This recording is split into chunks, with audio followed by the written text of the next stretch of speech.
வேண்டும் வேண்டும் நீதி வேண்டும் பாதுகாப்பு வேண்டும் வேண்டும் வேண்டும். ஒரு பிரதம மந்திரி, மக்களால் தேர்ந்தெடுக்க பிரதம மந்திரி அவைக்கு வரதுக்கு ஏன் பயப்படுறாரு? ஊடகங்களை பார்த்து பேசுறது அவர் பயப்படுறாரு. ஏன்னா நீங்க கேள்வி கேட்பீங்க, அவைக்கு வர ஏன் பயப்படுறாரு? நாங்க கேள்வி கேட்போம். திமுகவை சேர்ந்த எம்பி பார்த்திபன் இன்னைக்கு அவைக்கே வரல. ஆனா அவரும் சஸ்பெண்ட் செய்யப்பட்டிருக்காரு.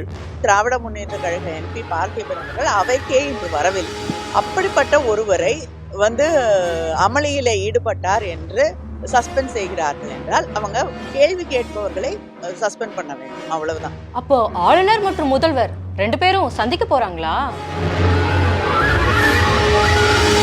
நாற்காலியில உட்கார்ந்து இருந்த விஜயகாந்த் அவர்கள் திடீர்னு சாய பதறி போய் நிர்வாகிகள் பிடிச்சிருக்காங்க.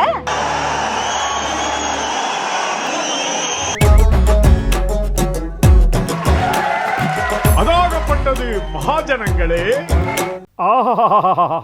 வீட்டுக்குள்ள 1000 வசதி இருந்தாலும் காத்தாட இப்படி மொட்டை மாடியில உட்கார்ற சுகம் இருக்கே, வேற லெவல். அது வேலை வெட்டி இல்லாம உட்கார்ந்து இருந்தா எல்லாமே சுகமா தான் இருக்கும்.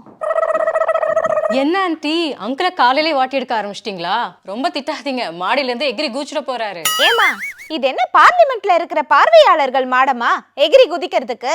ஏண்டி சின்ன புள்ள, அந்த பொண்ணுகிட்ட போய் பாலிடிக்ஸ் பேசுறீங்க? அங்கிள், பாலிடிக்ஸ் பேசுறதுல சின்ன பிள்ளை பெரிய பிள்ளைன்னு ஒதுக்கி வைக்காதீங்க. ஆண்டி சொல்றது முக்கியமான மேட்டர் தான். அப்படி சொல்லடி செல்லம்.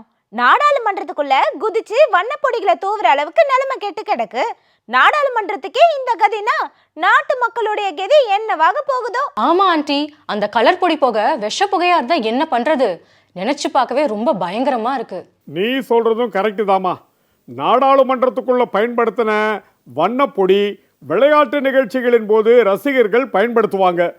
போட்டோ ஷூட் நிகழ்ச்சிகள்லையும் இந்த வண்ண புகை பயன்படுத்தப்படுது. இராணுவத்திலையும் இந்த வண்ண புகை குண்டுகள் பயன்படுத்தப்படுகின்றன. எதிரியின் பார்வையிலிருந்து தப்பிக்கிறதுக்காக இந்த வண்ண புகை குண்டுகள் பயன்படுத்தப்படும்னு சொல்றாங்க. ஒருவேளை விஷப்புகை வெளியேற்றப்பட்டிருந்தா நிலைமை ரொம்ப மோசமாயிருக்கும். சர்வதேச அளவுல நம்ம நாடாளுமன்ற விவகாரம் தான் இப்ப பரபரப்பா பேசப்படுது. நாடாளுமன்றத்துல இப்படி ஒரு பாதுகாப்பு குறைபாடு ஏற்பட்டதை பத்தி விசாரிக்கிறதுக்காக உள்துறை அமைச்சகம் உயர்மட்ட குழுவை அமைச்சிருக்கு. அதே நேரத்துல இந்த பாதுகாப்பு குறைபாடு பத்தி விவாதிக்கணும்னு காங்கிரஸ் நாடாளுமன்ற உறுப்பினர் நோட்டீஸ் கொடுத்திருக்காங்க. மக்களவை காங்கிரஸ் தலைவர் ஆதிர் ரஞ்சன் சௌத்ரி இந்த சம்பவத்தை பத்தி பேசுறப்ப, நாடாளுமன்றத்துல பாதுகாப்பு குறைபாடு உள்ளதை இது காட்டுது. நாடாளுமன்ற தாக்குதல் தினத்துல இந்த சம்பவம் நடந்திருக்கு, இது பாதுகாப்பு குறைபாடை காட்டுதுன்னு சொல்லியிருக்காரு. ஆமாண்டி சொல்லும். திமுக எம்பி கனிமொழி அவர்களும் இதை பத்தி பேசியிருக்காங்க. பார்வையாளர்கள் பகுதியிலிருந்து இப்படி திடீர்னு குதிப்பாங்கன்னு நினைச்சு கூட பார்க்கலன்னு சொல்லியிருக்காங்க. அது மட்டும் இல்ல, பழைய நாடாளுமன்ற கட்டிடம் இதை விட பாதுகாப்பாக இருந்துச்சுன்னு சொல்லியிருக்காங்க. முன்ன அங்க இருக்க மக்கள் பிரதிநிதிகளாவது பாதுகாப்பாக இருக்கக்கூடிய அளவிற்கு நாட்டுடைய பாதுகாப்பு இருந்தது. இன்னைக்கு அதுவும் இல்லாத ஒரு நிலைக்கு நாம் தள்ளப்பட்டிருக்கிறோம். அதனால நாட்டுடைய பாதுகாப்பு என்பதை தொடர்ந்து எதிர்க்கட்சிகள் முன்வைக்கக்கூடிய ஒரு கருத்து தான். நாட்டுடைய பாதுகாப்பு சரியாக இல்லை. அது எல்லைகளாக இருக்கட்டும், எல்லா இடங்கள்லயுமே பாதுகாப்புல நிறைய லாப்சஸ் இருக்கு அப்படிங்கிறத தொடர்ந்து எதிர்க்கட்சிகள் சொல்லி கொண்டிருக்கிறது. ஆனால் இன்னைக்கு இது கண்கூடாக பார்க்கக்கூடிய ஒன்றாக இன்னைக்கு நடந்திருக்கு. இது மிகப்பெரிய அவமானம். உலகத்துல இருக்கக்கூடிய எல்லா நாடுகளுமே இதை பார்த்து கொண்டிருக்கும். இதே கருத்தை தான் காங்கிரஸ் நாடாளுமன்ற உறுப்பினர் ஜோதிமணி அவர்களும் சொல்லியிருக்காங்க. 1000 கோடி ரூபாய் செலவுல கட்டின புதிய நாடாளுமன்ற கட்டிடம் ஏதோ சினிமா தியேட்டர் மாதிரி இருக்கு. பழைய நாடாளுமன்ற கட்டடத்துல இருந்த பாதுகாப்பு அம்சங்கள் இதுல எதுவுமே இல்லவே இல்லைன்னு சொல்லியிருக்காங்க. பார்வையாளர் மாடம் பழைய பார்லிமெண்ட்ல பாத்தீங்கன்னா நல்ல ஹைட்ல இருக்கும். இங்க பார்வையாளர் மாடம் ரொம்ப பக்கத்துல இருக்கு. ஏன்னா இந்த நாடாளுமன்றமே எப்படின்னா ஒரு பெரிய ஹை ப்ரொஃபைல் சினிமா தியேட்டர் மாதிரி தான் இருக்கும். இதுல ஒரு இந்த மாதிரி ஒரு பளபளன்னு பார்லிமெண்ட் பணத்தை கொட்டுனதுல ஆடம்பரத்துல காட்டின ஒரு அக்கறைய இவங்க பாராளுமன்றத்துடைய பாதுகாப்பு காட்டலன்னு என்னால உறுதியா சொல்ல முடியும். கரெக்டா தானே சொல்லியிருக்காங்க. ஏற்கனவே 2001வது வருஷம் நாடாளுமன்ற கட்டிடம் தாக்கப்பட்டுச்சு. அதே தினத்துல திரும்பவும் தாக்குதல் நடத்த போறதா ஒரு மிரட்டலும் இருந்துச்சு. அப்படி இருந்தும் பாதுகாப்பு விஷயத்துல போதுமான கவனத்தை பாஜக அரசாங்கம் செலுத்தலையே. ஆண்டி, இதுலயே அரசியல் பேசுறீங்க? அரசியல் பேசாம எப்படிமா இருக்க முடியும்? நாட்டின் ஆன்மா மாதிரியான பகுதி நாடாளுமன்றம். 2001வது வருஷம் நாடாளுமன்றத்தில் தாக்குதல் நடந்தப்பவும் பாஜக தான் ஆட்சி பண்ணுச்சு, இப்பவும் பாஜக தான் ஆட்சி பண்ணுது. ஆமாங்க, அமெரிக்கா மற்றும் கனடாவின் குடியுரிமை பெற்றுள்ள காலிஸ்தான் தீவிரவாதியும் நீதிக்கான சீக்கியர் அமைப்பின் தலைவருமான குர்பத்வந்த் சிங் பன்னு சில நாட்களுக்கு முன்னால மிரட்டல் விடுத்திருந்தாரு. ஞாபகம் இருக்கா? என்ன மிரட்டல் ஆண்டி? பிரதமர் மோடி தன்னை கொலை செய்ய முயற்சிப்பதாகவும் இதனால நாடாளுமன்றத்து மேல டிசம்பர் 13ஆம் தேதி தாக்குதல் நடத்தப்படும்னு சொல்லியிருந்தாரு. இதுக்கப்புறம் நாடாளுமன்றத்துக்கு பாதுகாப்பு பலப்படுத்தப்பட்டுச்சு. அப்படி இருந்தும் இந்த சம்பவம் நடந்திருக்கு. இந்த சம்பவத்துல நாடாளுமன்றத்திலே 4 பேரும் வெளியில ஒருத்தரும் கைது செய்யப்பட்டிருப்பதா செய்தியில பார்த்தேன். இவங்க எல்லாரும் சிக்னல் அப்படிங்கிற ஆப் மூலியமா தொடர்புல இருந்தாங்களாமே. ஆமாமா, இதுல இன்னொரு விஷயமும் இருக்கு. மனோரஞ்சிதன் உள்ளிட்ட 4 பேரும் நாடாளுமன்றத்தில் இந்த சம்பவத்தை செஞ்சப்போ மணிப்பூர் விஷயத்துக்கு நீதி கேட்டும் வேலையில்லா திண்டாட்டத்தை பற்றியும் குரல் எழுப்பியிருக்காங்க. மக்களோட பிரச்சனையை இந்த மத்திய அரசாங்கம் காதில் வாங்க மாட்டேங்குது அப்படின்னும், அதனால தான் நாடாளுமன்றத்துக்கு உள்ளேயே குதிச்சு மக்கள் பிரச்சனையை பற்றி கோஷம் எழுப்பி கவனத்தை ஈர்த்திருக்காங்க அப்படின்னு சில அரசியல் விமர்சகர்கள் சொல்றாங்க.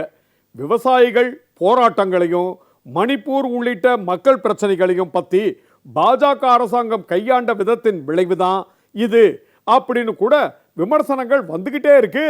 இதுல பாஜக எம்பி ஒருத்தர் கொடுத்த பரிந்துரை கடிதத்தை வச்சுதான் இந்த சம்பவத்தில் ஈடுபட்ட ஒருத்தர் நாடாளுமன்றத்துக்குள்ள வந்திருக்காருன்னு சொல்றாங்களே. ஆமா, மைசூரு மக்களவையின் பாஜக எம்பி பிரதாப் சிம்ஹா பரிந்துரையில தான் மனோரஞ்சிதம் அப்படிங்கிறவரு பார்வையாளரா வந்திருக்காரு.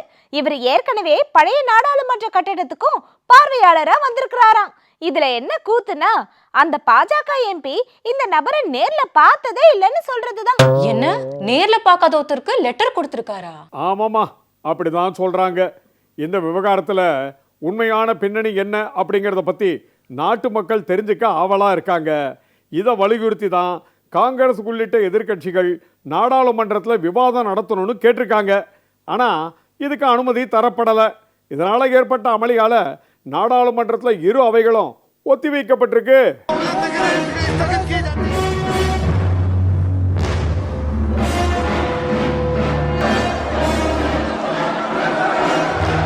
ஆமாங்க, நான் கூட பார்த்தேன். எம்பிக்களுடைய காலணிகள் முதற்கொண்டு இன்னைக்கு சோதனை நடத்திருக்காங்களாமே. அது மட்டும் இல்லாம நாடாளுமன்றத்துல 8 பணியாளர்களை பணிவிடை நீக்கமும் செஞ்சிருக்காங்களாம். இந்த சம்பவத்தில் முழுமையான விசாரணை நடத்தி சீக்கிரமா நாடாளுமன்றத்தின் பாதுகாப்பையும் நாட்டு மக்களின் பாதுகாப்பையும் மத்திய பாஜக அரசாங்கம் உறுதி செய்யணும். கண்டிப்பாங்க. காங்கிரஸ் கட்சியோட தலைவர் திரு கார்கே, முதலமைச்சர் திரு ஸ்டாலின் உள்ளிட்டவர்கள் இதை வலியுறுத்தி இருக்காங்க. நம்ம விஜய் வசந்த் எம்பி அவர்களும் இந்த விவகாரத்துல விரைந்து நடவடிக்கை எடுக்க வலியுறுத்தி அறிக்கை ஒன்றை வெளியிட்டிருக்காரு. இன்னைக்கு இன்னொரு பெரிய கூத்து நடந்திருக்கு. நாடாளுமன்றத்திலிருந்து தமிழ்நாட்டை சேர்ந்த 7 எம்பிக்கள் உள்ளிட்ட 15 எம்பிக்கள் சஸ்பெண்ட் செய்யப்பட்டிருக்காங்க. இதுல காங்கிரஸ் கட்சியை சேர்ந்த மாணிக்கம் தாகூர், ஜோதிமணி, திமுகவை சேர்ந்த கனிமொழி உள்ளிட்ட எம்பிக்கள் அடக்கம். சஸ்பெண்ட் செய்யப்பட்ட எம்பிக்கள் நீதி வேண்டும் நீதி வேண்டும்னு போராட்டத்தில் ஈடுபட்டாங்க. வேண்டும் வேண்டும் வேண்டும் வேண்டும் நீதி வேண்டும், பாதுகாப்பு வேண்டும், வேண்டும் வேண்டும் நீதி வேண்டும், வேண்டும் வேண்டும் நீதி வேண்டும். கனிமொழி எம்பி அவர்கள் இதை பத்தி பேசும்போது திமுகவை சேர்ந்த எம்பி பார்த்திபன் இன்னைக்கு அவைக்கே வரல. ஆனா அவரும் சஸ்பெண்ட் செய்யப்பட்டிருக்காரு. இதிலிருந்து பாஜக அரசோட நடவடிக்கைய நீங்க புரிஞ்சுக்கலாம்னு சொன்னாங்க. பாராளுமன்றத்திலே குதித்து அமளியிலே ஈடுபட்ட 2 பேருக்கு கையெழுத்து போட்டு கொடுத்த பாஜக எம்பி அவையிலேயே இருக்கிறார். அவர் கூப்பிட்டு எந்த விசாரணையும் நடக்கவில்லை, கேள்வி கேட்கப்படவில்லை, ஒண்ணுமே நடக்கல. அவர் பாராளுமன்றத்திலே அவருக்கு சஸ்பென்ஷன் கிடையாது. அவர் அவையில இருக்கார். இதுதான் இவங்களோட நியாயமா, இதுதான் ஜனநாயகமா அப்படிங்கிறது தான் எங்களுடைய மிகப்பெரிய. திராவிட முன்னேற்ற கழக எம்பி பார்த்திபன் அவர்கள் அவைக்கே இன்று வரவில்லை. அப்படிப்பட்ட ஒருவரை அமளியில ஈடுபட்டார் என்று சஸ்பெண்ட் செய்கிறார்கள் என்றால் அவங்க எதிர்க்கட்சியில இருக்கக்கூடிய ஒரு 10-15 பேரை சஸ்பெண்ட் பண்ணணுங்கிறது தான் அவங்களுடைய எண்ணமே தவிர உண்மையிலேயே யார் மீது தவறு இருக்கிறது இல்லை அப்படிங்கறதெல்லாம் எந்த கணக்கிலையும் எடுத்துக்கொள்ளவில்லை. கேள்வி கேட்பவர்களை சஸ்பெண்ட் பண்ண வேண்டும், அவ்வளவுதான். இத பத்தி ஜோதிமணி எம்பி அவர்கள் என்ன சொல்றாங்கன்னு இப்ப கேட்போம். ஒரு பிரதம மந்திரி, மக்களால் தேர்ந்தெடுக்க பிரதம மந்திரி அவைக்கு வரதுக்கு ஏன் பயப்படுறாரு? ஊடகங்களை பார்த்து பேசுறதுக்கு அவர் பயப்படுறாரு. ஏன்னா நீங்க கேள்வி கேட்பீங்க. அவைக்கு வர ஏன் பயப்படுறாரு? நாங்க கேள்வி கேட்போம். யாருமே கேள்வி கேட்க கூடாது அப்படின்னு எப்படி? ஒரு மக்கள் விரோத அரசு நீங்க நடத்துறீங்க, போராட்டங்கள் வெடிக்குது. நாங்க வந்து எதிர்க்கட்சியா இருக்கோம், நாங்க மக்களுடைய பிரச்சனைகளை பேசதான் நீங்க இங்க வந்திருக்கோம். ஆளுங்கட்சியும் கூட தான் பேசணும், அவ்வளவு பிரச்சனை இருக்கு இங்க. சோ அதனாலதான் வந்து எங்களுடைய குரல் வளைய நசுக்க அவங்க முயற்சி பண்றாங்க. மிக நிச்சயமா அதுக்கெல்லாம் நாங்க அச்சப்பட போவதில்லை. இதே மாதிரி திமுக மக்களவை உறுப்பினர் டிஆர் பாலு அவர்கள் செய்தியாளர்கள் கிட்ட பேசியிருக்காரு. அவர் என்ன சொல்லியிருக்காரு நீங்களே பாருங்க. டெம்பிள் ஆஃப் டெமோக்ரஸி சொன்னது நேரு காலத்துல நேரு சொன்னது. டெம்பிள் ஆஃப் டெமோக்ரஸின்னு அவர் சொன்னாரு. இப்போ டெமோக்ரஸி சிஸ்டத்தை, ஜனநாயக முறைகளை, கோட்பாடுகளை மதிக்கிற ஆட்சி கட்சி இதுக்கு பிஜேபி கிடையாது. இதுதான் இதெல்லாம் வலியுறுத்தி சொல்றதுக்கு இதுதான் காரணம். அவங்களுக்கு அதை பத்தியெல்லாம் கவலை கிடையாது. அவங்க மெஜாரிட்டி, புரூட்டல் மெஜாரிட்டி இருக்க எது வேணாலும் செய்யலாம். பாவா சஸ்பெண்ட் பண்ணலாம், வெளியில அனுப்பலாம். இங்க 14 பேர் சஸ்பெண்ட் பண்ணிருக்காரு, இது ஒண்ணும் கிடையாது, இது ஒரு பண்ண போறாங்க. நாளைக்கு நாங்கெல்லாம் வந்து எதிர்கோஷம் போட்டாலோ ஏதோ பண்ணாலும் எங்களையும் சஸ்பெண்ட் பண்றதுக்கு வாய்ப்பு இருக்குது.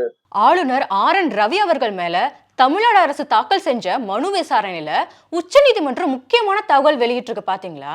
உச்சநீதிமன்றத்துல தமிழக அரசு வழக்கு தொடர்ந்ததோட எதிரொலியா ஆளுநர் கிடப்புல கிடந்த 10 சட்ட மசோதாக்களை தமிழக அரசுக்கு திருப்பி அனுப்பி வச்சாரு. அந்த மசோதாக்களை மீண்டும் மறுநிறைவேற்றம் செய்த தமிழக அரசு 2வது முறையா ஆளுநருக்கு அனுப்பி வச்சது. ஆனா அந்த மசோதாக்களை ஆளுநர் குடியரசுத் தலைவருக்கு பரிந்துரை செஞ்சுட்டாரு. இதனால கூடுதல் மனு ஒண்ணு தமிழ்நாடு அரசு மூலமா தாக்கல் பண்ணப்பட்டிருக்கு. இதுல உச்சநீதிமன்றம் கருத்து தெரிவிச்சிருக்கா? ஆமாண்டி செல்லம், தலைமை நீதிபதி இதை பத்தி பேசும்போது நிலுவையில் உள்ள மசோதாக்களுக்கு ஒப்புதல் அளிப்பதில் தமிழக முதல்வருக்கும் ஆளுநருக்கும் இடையிலான இந்த பிரச்சனையில ஒவ்வொரு முறையும் உச்சநீதிமன்றம் தலையிட வேண்டும் என ஆளுநர் எதிர்பார்ப்பது ஏன் அப்படின்னு கேள்வி எழுப்பினாரு. இருவருக்கும் இடையே பரஸ்பரம் சுமூக உறவு இருந்தால்தான் தீர்வு கிடைக்கும் அப்படின்னு சொல்லியிருக்காரு. அப்போ ஆளுநர் மற்றும் முதல்வர் 2 பேரும் சந்திக்க போறாங்களா? ஆளுநர் தரப்பில் இருந்து முதல்வருக்கு அழைப்பு விடுக்கப்பட்டதாகவும் மிக்ஜாம் வெள்ள பாதிப்பு பற்றி ஆய்வு செய்ய மத்திய குழு வந்திருக்கிறதுனால உடனடியாக சந்திக்க முடியவில்லை அப்படின்னு முதல்வர் தரப்புல இருந்து சொல்லப்பட்டதா தகவல் கிடைச்சிருக்கு. மத்திய குழு தமிழ்நாடு அரசு எடுத்த முன்னெச்சரிக்கை நடவடிக்கையை பாராட்டியதா கூட கேள்விப்பட்டேன். பாஜக உள்ளிட்ட எதிர்க்கட்சிகள் தான் இந்த இயற்கை பேரிடர் விஷயத்துல தேவையில்லாத அரசியல் பண்ணிட்டு இருக்காங்க. மனித தவறு இல்லாத விஷயத்துல கூட அரசியல் பண்றாங்க. ஆனா நாடாளுமன்றத்துல பாதுகாப்பு கொடுக்க தவறிய விஷயங்கள்ல அரசியல் பண்ணக்கூடாதுன்னு சொல்றாங்க. எல்லாம் அப்படித்தான். வரப்போற 2024 நாடாளுமன்ற தேர்தல் இவங்களுக்கு கண்டிப்பா பதிலடி கொடுக்கும். தேமுதிக பொதுச் செயலாளரா பிரேமலதா விஜயகாந்த் தேர்ந்தெடுக்கப்பட்டிருக்காங்களாமே, கேள்விப்பட்டீங்களா? ஆமாண்டி செல்லம், தேமுதிக தலைவர் கேப்டன் விஜயகாந்த் உடல்நலம் சரியில்லாம மருத்துவமனையில் அனுமதிக்கப்பட்டிருந்தாரு. சிகிச்சை முடிஞ்சு வீட்டுக்கு வந்ததுக்கு அப்புறம் தேமுதிக செயற்குழு பொதுக்குழு கூட்டம் நடந்திருக்கு. இதுல தான் பொதுச் செயலாளரா பிரேமலதா விஜயகாந்த் தேர்ந்தெடுக்கப்பட்டிருக்காங்க. நாற்காலியில உட்கார்ந்து இருந்த விஜயகாந்த் அவர்கள் திடீர்னு சாய பதறி போய் நிர்வாகிகள் பிடிச்சிருக்காங்க.